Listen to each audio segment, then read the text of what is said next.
오늘 또 선교회들과 함께 선교에 대해서 한번 보려고 합니다. 그래서 오늘 말씀의 제목은 하나님의 도구로 쓰임받는 선교사라는 제목으로 여러분과 은혜를 나누겠습니다. 우리 사도행전을 통해서 이제 교회의 태동을 보았죠. 성령 하나님께서 임하셔서 성령 충만한 자들이 입을 열어 예수 그리스도에 대하여 전하기 시작했습니다. 그랬더니 하나님의 은혜 가운데 믿는 사람의 수가 충만하여지고 이 믿는 사람들이 모여 함께 기도하고 교제하고 떡을 떼며 가난한 사람이 없을 정도로 서로를 돌보아 사랑의 실천을 보이고 함께 모여 기도하고 예배하고 말씀을 보며 가르치고 찬양하는 이런 초대교회의 태동을 보았습니다. 그러나 이런 활동 가운데 시기하는 자들로 말미암아 박해가 시작되었죠. 그래서 스데반 집사가 순교를 당하게 됩니다. 그 일 이후에 박해가 더욱 심해져서 이제 그리스도인들이 퍼져나가기 시작합니다. 그 박해의 한가운데 사울이라는 자가 있었죠. 이 사울을 하나님께서 회심시켜서 이제 이 사울을 이방인 선교에 필두로 보내며 큰 사역을 감당케 하시는 그 첫 장면이 바로 오늘 우리가 읽은 부분입니다. 13장 1절에 안디옥 교회가 등장합니다. 이 안디옥 교회에 선지자들과 교사들이 있었습니다. 그 교회에 성령 하나님께서 무엇라 말씀하셨냐 하면 2절입니다. 함께 읽겠습니다. 시작. 성령이 이르시되 바나바와 사울을 따로 세우라 하시니, 하나님께서는 이제 모여있는 교회 성도들의 모임 가운데 무엇을 명령하셨냐 하면 하나님께서 맡기신 일을 위하여 따로 보냄을 받는 자를 세우기를 원하셨습니다. 그들이 바로 선교사의 사명을 감당하던 자 바나바와 사울이었습니다. 하나님은 이렇게 교회를 통하여 선교사를 파송합니다. 선교사라고 하면 예수 그리스도의 복음을 들고 하나님께서 가라고 하신 그곳에 가서 그분을 전하는 겁니다. 그래서 우리는 선교사님이라고 부르죠. 해외로 나가, 오지로 나가 예수 그리스도의 복음이 도무지 전해질 것 같지 않은 그곳에 예수님을 전하는 그분들을 선교사님이라고 합니다. 그러나 우리도 선교사의 직분을 감당하고 있죠. 하나님께서 어디로 가라고 하셨든지 간에 그곳에서 예수 그리스도의 복음을 전하는 자들이 선교사입니다. 그래서 우리는 이곳에 부름을 받으신 거고 그분들은 해외로 나가 그곳에서 부름받은 사명들을 감당하는 분들이죠. 그래서 교회에 모인 사람들은 기본적으로 다 선교사입니다. 특별히 우리를 보내는 선교사라는 직분으로 우리가 알고 우리 중앙교회는 선교회마다 이 보내는 선교사의 역할을 잘 감당하고 있습니다. 그래서 교회가 선교사님들을 후원하고 파송하는 것, 이것이 아주 성경적이며 안전하고 건전한 일입니다. 때로 어떤 사람들은 개인적으로 부르심을 받고 그냥 나가시는 분들이 있습니다. 위험합니다. 어렵습니다. 쉽지 않은 일입니다. 교회가 하나님의 부르심을 받아 이 선교사로 부름받을 자들을 긴밀히 살피고 잘 가르치고 때가 되어 파송하는 것, 이것이 교회의 또 한 가지의 사명입니다. 그래서 교회는 모여서 예배하는 것뿐만 아니라 보내는 일에 긴밀히 살피며 이 사역을 잘 감당해야 합니다. 그래서 중앙교회가 이 사역을 잘 감당하고 있다는 것에 대하여 여러분들은 자부심을 느끼시고 또 한 가지 느끼셔야 할 것은 이만큼 하나님께서 이 중앙교회에 놀랍도록 일하도록 하신다는 것, 즉 하나님이 여러분을 통하여 일하신다는 것에 대하여 확신을 가지시기 바랍니다. 두 번째로는 선교사 사명에 대하여 우리에게 무엇을 말씀해 주냐 하면 이 고난과 역경에 대해서 이야기하고 있습니다. 14장을 넘어가 보시죠. 14장 15절을 읽어보겠습니다. 함께 읽겠습니다. 시작. 이르되 여러분이여 어찌하여 이러한 일을 하느냐, 우리도 여러분과 같은 성정을 가진 사람이라. 여러분에게 복음을 전하는 것은 이런 헛된 일을 버리고 천지와 바다와 그 가운데 만물을 지으시고 살아계신 하나님께로 돌아오게 함이라 라고 되어 있습니다. 이 바울과 바나바가 어디로 갔냐면 이고니온이라는 곳에 갔어요. 그리고 그 다음에 루스드라로 갑니다. 이 루스드라는요, 제우스와 이방신을 섬기던 곳이었어요. 근데 바나바와 바울이 예수 그리스도의 복음을 전하면 놀라운 표적들을 일으킵니다. 그래서 그들이 섬기던 전설적인 신 제우스와 에르메스가 다시 자기 동네에 방문했다고 여겨요. 그래서 각가지 재물들을 들고 와서 이 두 사람에게 제사를 지내려고 하는 겁니다. 그래서 이 사울과 바나바가 옷을 찢고 말하죠. 우리도 당신들과 같은 사람일 뿐입니다. 그리하여 우리가 여러분에게 이것을 전하는 것은 15절 말미에 이렇게 나오죠. 이런 헛된 일을 버리라고 이것을 전하는 겁니다 라고 이야기하는 겁니다. 즉 여러분이 복음을 전하고 선교사님들의 복음을 전할 때 부딪히게 되는 것은 바로 그들이 가지고 있는 헛된 일입니다.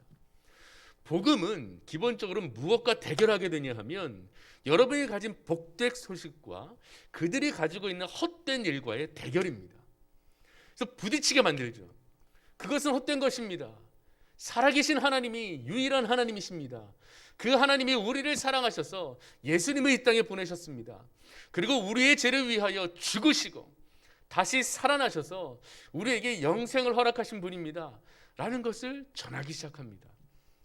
그런데 헛된 욕망과 헛된 일에 모든 것을 쏟아붓는 그 사람들이 이 일을 믿느냐 믿지 않느냐, 이것에 대해서 우리는 참으로 두려움과 그리고 고난에 부딪히게 됩니다.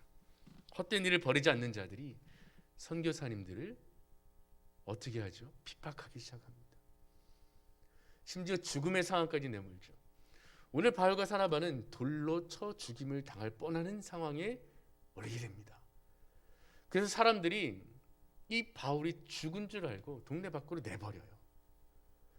그런 고난과 핍박을 받게 됩니다. 그럴 때에 바울이 다시 교회로 돌아와 어떤 말을 하냐 하면 이런 이야기를 해요. 22절 보겠습니다. 14장 22절입니다. 함께 읽겠습니다. 시작.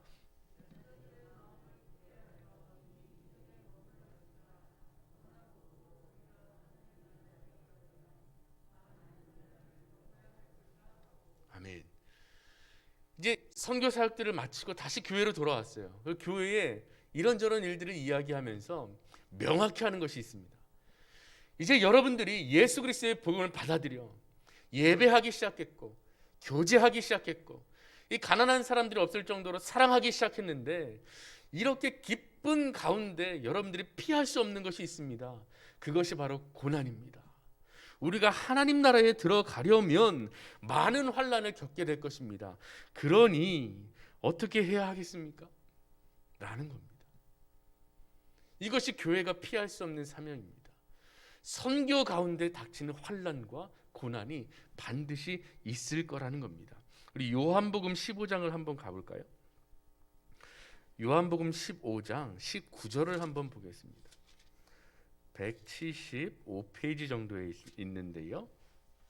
요한복음 15장 19절입니다.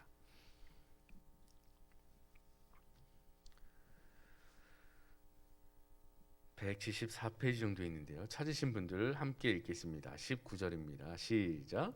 너희가 세상에 속하였으면 세상이 자기의 것을 사랑할 것이나 너희는 세상에 속한 자가 아니요 도리어 내가 너희를 세상에서 택하였기 때문에 세상이 너희를 미워하느니라. 세상 사람들이 우리 교회를 미워하지 않는다면 한번 생각해 보아야 할 일이에요.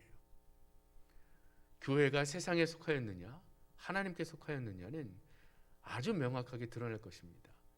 아주 어려운 시기에 교회가 핍박을 받을 시기에 교회가 세상에 미움받지 않는다면 한번 생각해 보아야 합니다. 과연 그 교회가 세상에 속하였을까? 하나님 편에 있을까? 세상에 속하였으면 그들이 너희를 미워하지 않을 것이나 내가 너희를 세상에서 택하여 내었기 때문에 세상이 너희를 미워할 것이다. 이것이 교회라는 존재의 기본적인 모습입니다. 그런 모습 가운데 복음이 선포될 때에 하나님께서 놀라운 일을 행하시는 겁니다. 믿는 자들의 수를 더하게 하십니다. 그러나 교회를 믿는 자들을 박해하는 자들도 그 세력을 더 등등히 하겠죠. 이것이 바로 종말론적 신앙입니다. 종말의 때에 교회를 향한 핍박과 교회를 향한 고난은 더욱더 심해질 겁니다. 그때 내가 이 세상에서 믿음을 보겠느냐라고 말씀하신 예수님의 그 말씀이 우리 가슴을 치는 겁니다. 우리는 과연 이때에 믿음을 지키며 우리 개인의 믿음만 지키는 것이 아니라 하나님께서 가라고 명령하신 그곳에서 예수 그리스도의 복음을 전할 준비가 되어 있느냐라는 거죠. 마태복음 16장 18절 보면서 마치겠습니다. 마태복음 16장 18절입니다.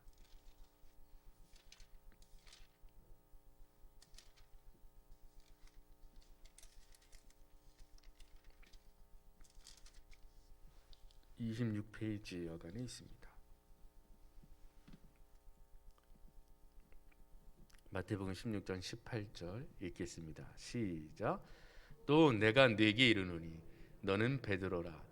내가 이 반석 위에 내 교회를 세우리니 음부의 권세가 이기지 못하리라. 아멘. 이 베드로에게 하신 말씀입니다. 내 위에 교회를 세우리니. 이 말은 뭐냐 하면 베드로와 같이 예수 그리스도의 가르침을 받은 자들, 즉 예수 그리스도의 복음 위에 교회를 세우겠다라는 겁니다. 그 교회는 음부가 이기지 못하리라. 하나님께서 세우신 교회는 절대로 지지 않습니다.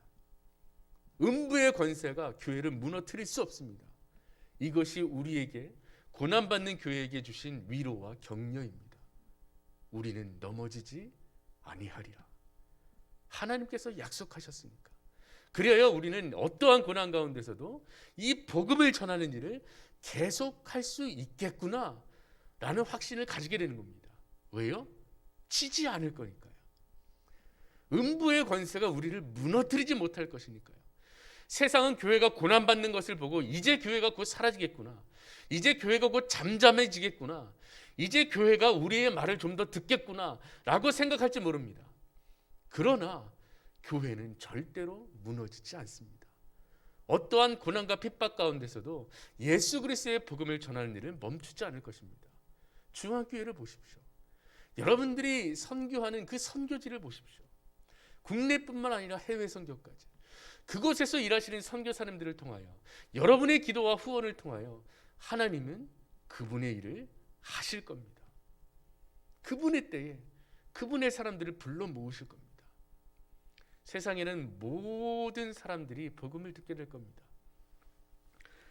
제가 읽고 있는 주석책을 보니까 이런 글이 적혀 있어요. 미국의 교회가, 미국에 있는 전 교회가 1년에 한 사람이 한 명씩 1:1 전도를 한다고 치면, 즉 제가 1년에 한 명을 전도해 내는 겁니다. 그리고 그 다음에는 제가 전도한 사람과 2명이 나가서 한 사람씩 전도하는 겁니다. 1년에 한 명. 그러면 4명이 되겠죠. 그 다음에는 이 4명이 또 나가서 한 사람씩 전도해 내는 겁니다. 8명이 되겠죠. 이렇게 해서 전도를 하면 전 세계 모든 사람들이 복음을 듣는데 얼마나 걸리는 줄 아십니까? 그 책을 보니까 단 34년입니다. 34년에 미국 교회의 교인들이 그렇게 매년에 한 사람에 한 명씩만 하면 34년 안에 전 세계 모든 사람들이 복음을 듣게 될 거라는 통계가 있습니다. 어렵죠. 이 34년의 시간을 뛰어넘지 못하고 있습니다. 그만큼 전도는 힘든 겁니다. 쉽지 않은 일입니다.